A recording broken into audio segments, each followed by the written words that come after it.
Hello everyone, in this video I will show you how to fix Google Play services keeps stopping problem in Samsung Galaxy S23 FE.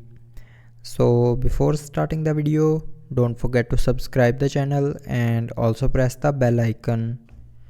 So first of all, open settings. Now in settings, scroll down and here click on apps. Now in apps, scroll down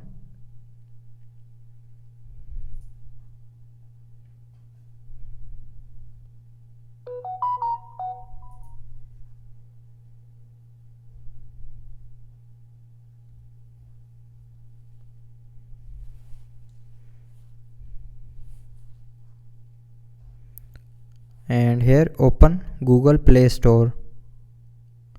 Now go to the storage of Play Store and then click on clear cache to clear the cache memory of Google Play Store. And after that go back to settings.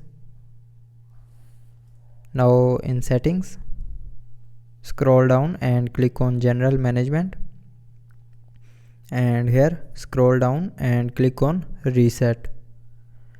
Now here scroll down and click on reset network settings, and here again click on reset settings. Now enter your lock screen password, and here again click on reset to confirm. So when you click on reset, it will reset all your network settings, but it will not delete any data from your mobile. So after doing this, your problem will be fixed. So I hope you liked the video. Thanks for watching.